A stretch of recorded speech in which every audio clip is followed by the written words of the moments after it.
Fala galera, bom dia, bem-vindos ao canal Educação e Saber. Aqui quem vos fala é Renato Pimenta. Galera, é o seguinte, eu tô com uma ideia aí bacana de trazer educação para a periferia, certo? Eu queria fazer um projeto para trazer biblioteca aqui para a periferia. Eu não sei ainda como que vai ser isso, tá?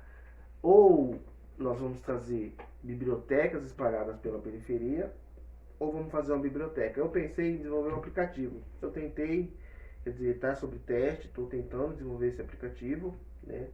Só que é uma coisa muito difícil. Eu preciso passar uma coisa que funcione para vocês, entendeu?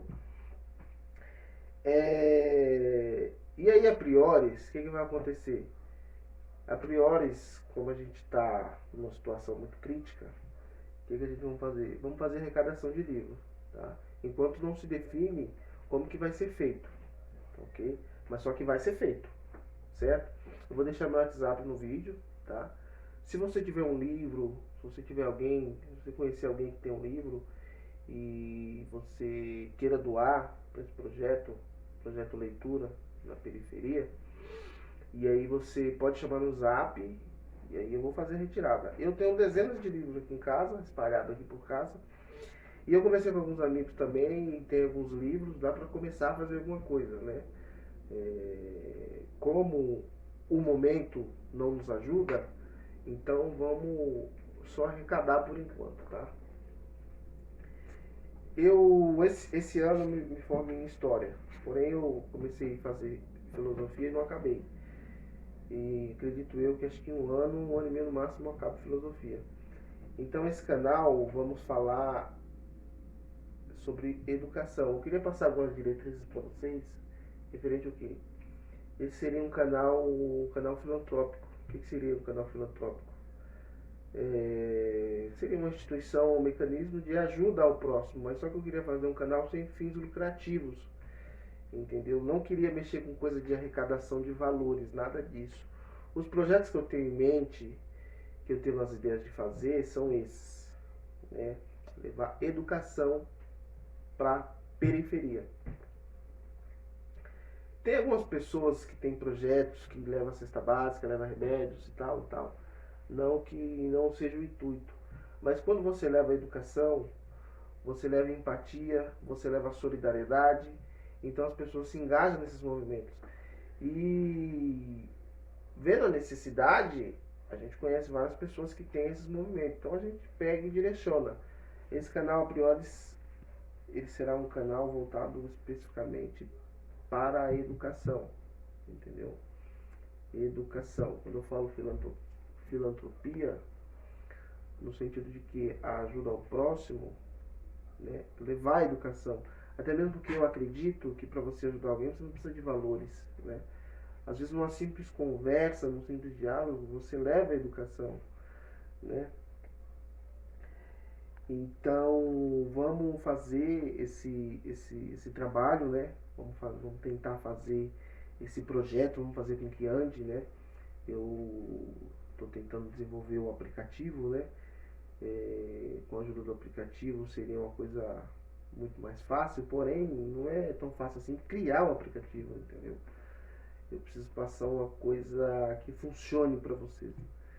Então até a gente definir como é que vai ser feito, né, esse projeto leitura nas periferias, ou minis bibliotecas espalhadas em alguns pontos estratégicos, ou uma biblioteca ampla, né, gratuita para todos, todos têm acesso.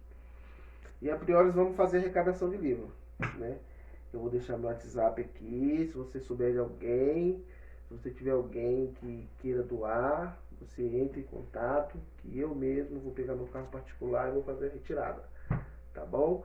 E aí a gente vai armazenar até a gente ter uma notícia boa, né, em virtude que a gente está vivendo nessa situação crítica sanitária, quando as pessoas puderem, né, voltar ao novo normal, e aí a gente começa a dar início, né, aos nossos projetos. Como eu havia falado, eu não sou formado ainda, Mas só que eu já posso dar aulas. Eu não dou aula ainda porque a escola está fechada, né? Um grande empecilho. Então por isso que eu resolvi esse canal. Atualmente eu trabalho num restaurante. Eu não sou muito bom assim na cozinha não, eu não sou cozinheiro, mas eu trabalho num restaurante, né? E aí eu vou fazer essa migração para a área da educação, então eu resolvi criar esse canal, né? E a gente vamos trabalhar bastante assuntos históricos e filosóficos, porque eu iniciei filosofia e não terminei, acredito que eu vou terminar. Aí qual que é a importância da gente falar desse tipo de assunto? A gente vai contar também com algum jurista que vai ajudar bastante a gente nesse canal, Adriano, Di, o Dr. Cris vai assistir esse vídeo, e a gente vamos mesclar, diversificar os assuntos. Eu preparei uma aula para vocês no Dia da Mulher, só que ficou muito em cima, não deu para me postar o vídeo. Eu ia falar desde o patriarcalismo até o movimento feminista que culminou para o Dia Internacional da Mulher. Então, como ficou muito curto, eu não fiz. Eu estou preparando uma aula de história da escravidão no Brasil. Eu acho que vai ficar para o próximo vídeo, entendeu? E aí a gente vamos fazer esse tipo de assunto, né? Vamos falar bastante de educação no canal, fora a nossa presença ativa, vai ser dentro da sociedade, vamos contar com algumas pessoas também que vão ajudar a gente. E a gente vai fazer essa participação ativa, como esse projeto leitura na comunidade. Eu acho que tem tudo para dar certo. Falta força de vontade. Se a gente tiver força de vontade, se a gente tiver garra, perseverança, o não a gente já tem, né? O sim a gente pode alcançar, entendeu? Então, filosofia, vamos falar bastante de filosofia. Eu ia preparar uma aula de introdução à filosofia, mas aí eu vou deixar para depois, até para a gente poder assimilar o que seria filosofia. Aí você pode falar assim, não, mas esse negócio é chato, eu não quero ser, não, eu não dou para isso, eu não sou estudioso. Aí eu digo que não. Por que a gente vai tocar bastante nesse assunto? Para você ser um filósofo, você não precisa estudar. Não, porque a filosofia, a meu ver, é a arte de pensar, a arte do raciocínio, entendeu? Então, você pode ser um filósofo no seu trabalho, você pode ser um filósofo na sua vida particular, você pode ser um filósofo no seu casamento. A palavra filósofo, ela quer dizer amigo da sabedoria. Filo quer dizer amigo, lósofo, filósofo, sabedoria. Então, o que acontece?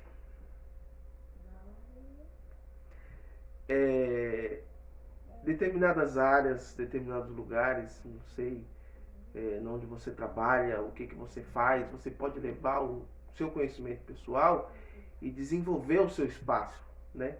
Desenvolver o seu ambiente, né?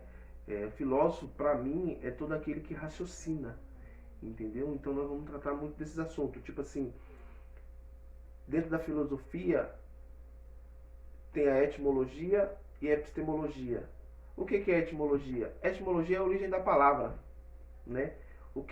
Vamos pegar uma palavra aqui, vamos dar uma explicação assim meia rápida, né? Resiliência, por exemplo. O que seria uma resiliência? Segundo o escritor Augusto Cury, escritor e pensador Augusto Cury, a resiliência seria a capacidade de readaptação aos intérpretes da existência. O que seria isso? Por exemplo, uma mola. Uma mola ela tem a capacidade de se adaptar ou de se readaptar, porque ela tanto pode funcionar comprimidamente como não, entendeu? Uma mola, entendeu? Então isso é uma adaptação e ela sofre uma readaptação. E o que a gente pode levar isso na filosofia? A gente pode levar para o nosso dia a dia, por exemplo. O ser humano na chuva, ele se adapta a andar na chuva através do guarda-chuva, entendeu? Essa é o grande intuito da filosofia. É fazer com que fazer com que o ser humano raciocine, fazer com que o ser humano reflita e tenha um dia a dia mais inteligente. Por exemplo, no seu espaço de trabalho, Você pode aplicar conceitos filosóficos no sentido de quê? No sentido de raciocínio, né? No sentido de pensar. Você pensa mais, então você desenvolve mais o seu trabalho, você tem muito mais chance de crescer dentro daquela determinada área, entendeu? Então a gente vamos tocar bastante nesses assuntos com uma amplitude muito grande, né? Vamos tratar muito sobre etimologia, origem das palavras, como eu acabei de citar agora aqui nesse exemplo. Epistemologia já é um pouco mais complicado, que se refere ao pensamento, né? O estudo filosófico sobre o pensamento. Então já é uma área mais complicada. Então, resumindo, vamos falar bastante de história também, né? Vamos falar bastante de história, como eu já havia dito, eu preparei uma aula para vocês de história da escravidão. Eu acho que daqui para a semana que vem eu posto esse vídeo, tá legal? Então é isso, galera. A priori é isso aí. Nós vamos fazer o nosso projeto. O projeto não tem um nome assim específico, mas se alguém tiver alguma sugestão pode postar aí, tá? Projeto Leitura na periferia. E a gente vamos fazer a arrecadação. Vou deixar meu WhatsApp aqui, tá? Se vocês tiverem alguém, se vocês conhecerem alguém, se vocês tiverem algum livro para doar, extremamente importante. Outra diretriz que eu queria passar para vocês, assim, eu tenho minhas convicções religiosas e também tenho convicções políticas, isso é normal de todo ser humano, né? A gente vamos pegar bastante o tema filosofia, a gente vamos estudar bastante isso. A diretriz que eu queria passar para vocês é assim, independente das minhas convicções religiosas e políticas, elas não vão fazer parte desse canal, tá? Um canal extremamente educativo, vamos falar só de educação, só vamos falar de pontos do que se refere à educação. Eu me lembro quando eu entrei na faculdade de filosofia, alguém falou assim, nossa, mas você vai fazer filosofia? Eu falei, vou fazer filosofia, por quê? Ah, mas você não acredita em Deus? Não acredito em Deus, mas o que tem a ver uma coisa com a outra? Porque muita gente confunde. A filosofia antiga, ela se debruçou muito nesses assuntos, né? De questionar, entender a existência do homem, né? Entender da onde viemos, quem somos e para onde vamos. Nós estamos num quarto estágio da filosofia. Teve a filosofia antiga, filosofia medieval, filosofia moderna, estamos na filosofia contemporânea, contemporaneidade, é os dias de hoje. Então a filosofia, nos dias de hoje, ela se debruça muito nos assuntos da atualidade. Por exemplo, justiça, ética, moral, entendeu? Etimologia, epistemologia, certo? Então a gente vai trabalhar bastante esses assuntos aqui de uma maneira totalmente pedagógica, né? E aí, resumindo essa conversa que eu tive com essa pessoa, eu falei assim, eu acredito em Deus. Ela falou, não, mas você é filósofo? Filósofo não acredita em Deus. Então a filosofia, assim, a filosofia é uma área, a religiosidade é outra área. A filosofia, ela se explica pela razão, né? A religiosidade, opa, agora saiu. Religiosidade, ela se explica pela fé, né? Filosófico, vou dar um exemplo bem bacana para vocês entenderem como é que vai ser a nossa pegada aqui, o negócio vai ser bacana. É possível uma mulher virgem ter um filho? Pela filosofia, a filosofia ela trabalha muito com a razão, né? Pela filosofia não é possível, isso é impossível. Só que pela fé a gente tem o exemplo do cristianismo, por exemplo. No cristianismo, Maria foi mãe de Jesus, teve Jesus, né? E Maria era despojada de José, quer dizer, Maria conhecia José, mas só que ainda não tinha nenhum tipo de relação com José. Então, pela fé é possível, mas pela filosofia não é possível. Então, o que acontece? Como que você vai explicar a existência de um Deus pela filosofia? É impossível, né? Porque se Deus fosse uma matéria, por exemplo, você explicaria, por exemplo aqui, se Deus fosse um grampeador, vamos pôr um grampeador como exemplo. Se Deus fosse um pela filosofia você explicaria, falar, isso aqui é Deus, mas não é assim, tá? Então, a existência de Deus você só explica pela fé. Então, é um ponto que eu queria passar para vocês, porque são coisas completamente diferentes. Eu tenho a minha religiosidade, eu acredito que alguém aí tem, se não tem também a gente respeita. Então nós vamos trabalhar a filosofia Porque tem muita gente que fala, não, filosofia não sei o quê. Então nós vamos trabalhar a filosofia da maneira pedagógica, tá? E como eu disse, filosofia ela vai te ajudar na sua vida, vai te ajudar no seu trabalho, vai te ajudar no seu dia a dia, porque ela vai desenvolver a arte de você pensar. A filosofia ela vai trazer a arte do conhecimento para você. Isso vai ser bom para o seu dia a dia, né?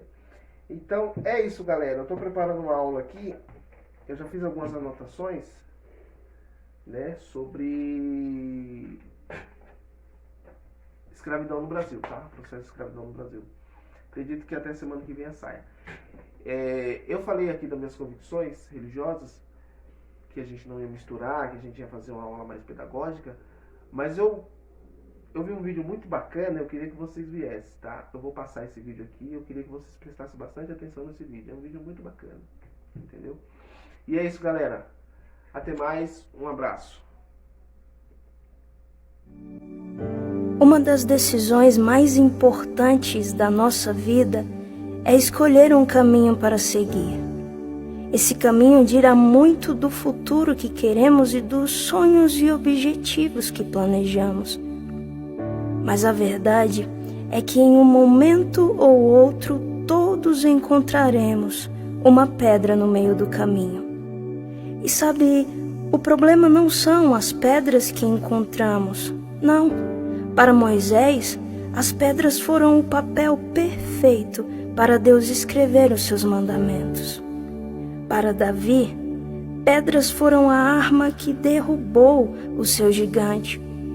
Para Gideão, pedras foram necessárias para reedificar um altar. Para Jacó, uma pedra se tornou o travesseiro para o seu descanso. Para a mulher adúltera, as pedras no chão foram o maior livramento recebido em sua vida. O problema está naquilo que deixamos que essas pedras gerem dentro de nós. Você consegue entender? As pedras podem destruir, sim, mas nas mãos de quem é disposto e tem visão, são instrumentos para a reconstrução de algo ainda mais bonito e forte. Pedras podem fazer cair, sim, mas nos olhos de quem é sincero e arrependido, sempre serão motivos para se levantar mais uma vez. Pedras ferem e machucam, sim, mas no caminho de quem entende o propósito pelo qual está vivendo, são marcas de um sofrimento que não foi maior e nem mais forte do que o amor por quem está esperando ao final do caminho, Jesus Cristo. Se permitirmos, elas irão nos derrubar, sim, mas sabe, elas passam. Ainda podemos levantar e reedificar o altar que se quebrou. Pedras não param ninguém, apenas quem já queria um motivo para parar. Talvez se reagirmos de uma forma diferente, elas não destruiriam tanto. Elas não seriam quedas todas as vezes. Elas não seriam feridas por tanto tempo. Elas se tornariam vestígios de um caminho que nos tornou muito mais resistentes, firmes e constantes. Jesus nos ensina que a casa que está edificada sobre a rocha não será abalada. Ou seja, não é sobre derrubar ou construir a casa. Não, a rocha está lá para que a casa seja levantada e construída sobre ela.